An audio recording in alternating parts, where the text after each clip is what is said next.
Hola, ¿qué tal? Bienvenidos. Hoy les voy a leer un artículo mío ya publicado en el 2014 y que se titula La superación de la constitución trascendental. Si bien la fenomenología actual busca nuevas vías a través de diversas corrientes como la de Marr y Shir, que toma como punto de partida los planteamientos husserlianos, también es cierto que son elaborables descripciones de la realidad e interpretaciones de la misma desde una fenomenología descriptiva renovada.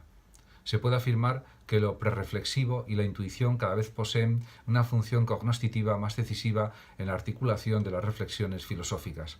Precisamente, los modos de darse las cosas en la conciencia ya no se oponen de modo tan radical como pensaba Husserl a la vida natural, porque los nuevos avances del conocimiento en neurología y psicología cognitiva y en general en la ciencia nos ponen en disposición de matizar y discutir el alcance de la diferenciación entre el yo empírico y el trascendental.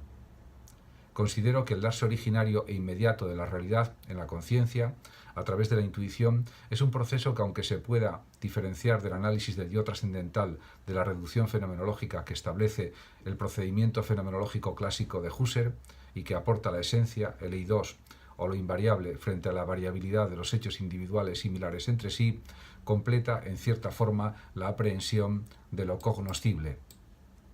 La constitución como actividad de la conciencia que dota de sentido a algo en la conciencia es una operación inequívocamente fenomenológica, pero que puede abarcar más aspectos como lo prerreflexivo y lo intuitivo, y no solamente la subjetividad o la conciencia pura.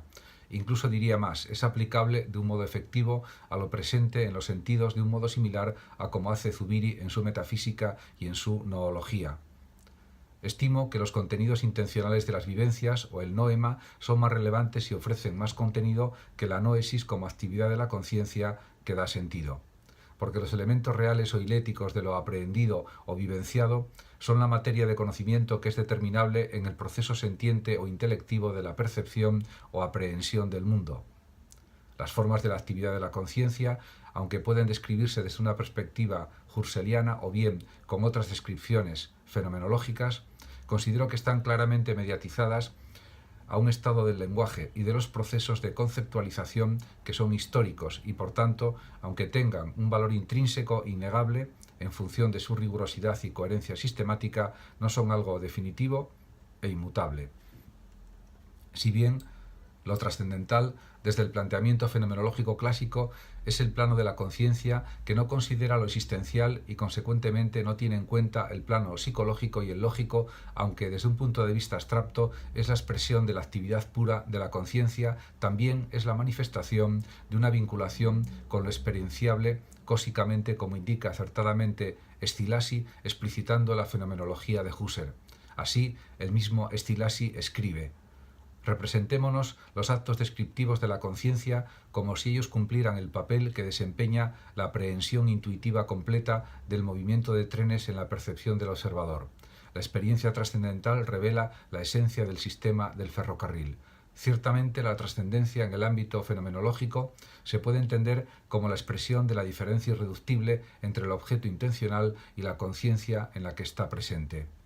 Afirma Szilassi: la parte trascendente de la percepción capta lo percibido en su presencialidad.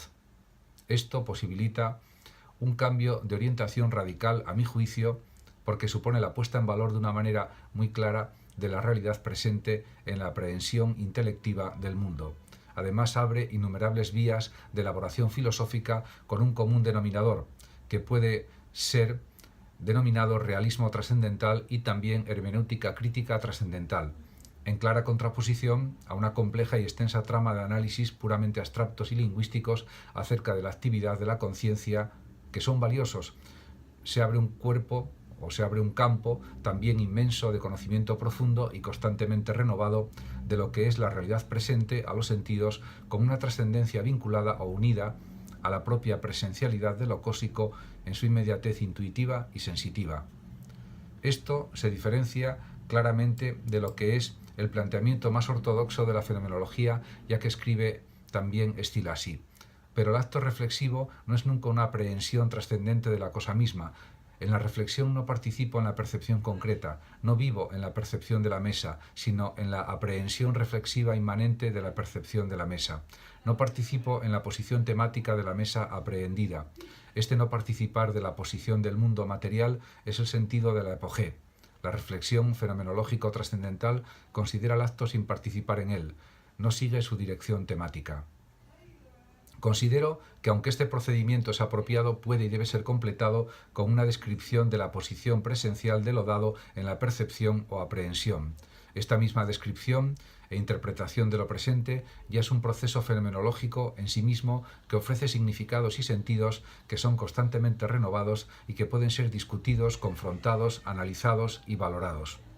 La superación de la constitución trascendental es interpretable como la reafirmación de la significación esencial de lo empírico y lo presencial y cósico como materialidad de la realidad que influye decisivamente en lo intencional y de modo general en los actos de conciencia frente a la supuesta mayor relevancia del yo trascendental. En este sentido, se comprende que Stilasi diga: lo más importante entonces es ver que los actos intencionales son actos constitutivos. Esto no ha de entenderse como si la conciencia, en sus funciones cognoscitivas, fuera arbitraria. La constitución se atiene a la estratificación que está dada en el estado de cosas mismo. Este atenerse está, en cierto modo, predispuesto en la intuición categorial por la estructura del ser. La vinculación de los actos intencionales corresponde a las referencias fácticas. Además, como es sabido, Husserl no clarifica la manera de ser de la intencionalidad, algo que le critica el mismo Heidegger. Quizás porque ya desde los escritos de Brentano y de otros pensadores la cuestión de la intención había sido suficientemente discutida. La receptividad espontánea de la conciencia es algo espontáneo porque está en función de la capacidad de efectuación de la inteligencia consciente. La conciencia, al ser libre, por su espontaneidad escoge lo más valioso frente a lo aparentemente insignificante, lo que hace posible la elaboración de filosofías realistas muy diversas. En cualquier caso, es la plasmación de una desvinculación de una consideración idealista de la actividad filosófica. Como señala Stilasi, el tema de la fenomenología descriptiva es el yo empírico, el polo de las experiencias naturales, en el que nos orientamos como fenomenólogos. El segundo estrato es el del yo trascendental, o como también se lo llama, del sujeto trascendental o del ego trascendental. Pienso que actualmente es más necesario incidir sobre todo en el campo de la experiencia del yo empírico y de lo social, ético, moral y político, ya que nos afectan de un modo más directo y siempre son aspectos objeto de interés para todos los seres humanos y también, como es natural, para la filosofía desde una perspectiva descriptiva, crítica y reflexiva. Ciertamente, como también indica Stilasi en Lógica Formal y Trascendental, dice Husserl: el mundo, juntamente con todas sus realidades, entre las que se halla también mi ser humano real, es un universo de trascendencias constituidas. Considero que partiendo de este enfoque se puede crear un nuevo sentido de la constitución trascendental que sobrepasa la egología, aunque es aceptada y que se aplica de una forma más directa a la propia presencialidad de lo impresivo o de la aprehensión de la realidad, ya que es discutible al menos que, como señala Stilasi comentando a Husserl, que cuando se practica la reducción respecto de las experiencias naturales inmediatas, se vuelven visibles las relaciones trascendentales básicas que permanecen inmanentes, las cuales fundamentan los estados de cosas perceptibles sensiblemente. Porque las relaciones trascendentales, a mi juicio, no son siempre las mismas, ya que varían históricamente, puesto que son conceptuales y abstractas, pero esto no evita que se produzcan cambios de paradigmas ideacionales que modifiquen su estabilidad. Y además, las formas de espontaneidad de la conciencia no son invariables e inmutables, sino que van cambiando a lo largo del tiempo. Incluso es pensable que los estados de cosas fundamentan en cierto grado la inmanencia de las relaciones trascendentales. Muchas gracias por su atención y hasta mi próximo vídeo.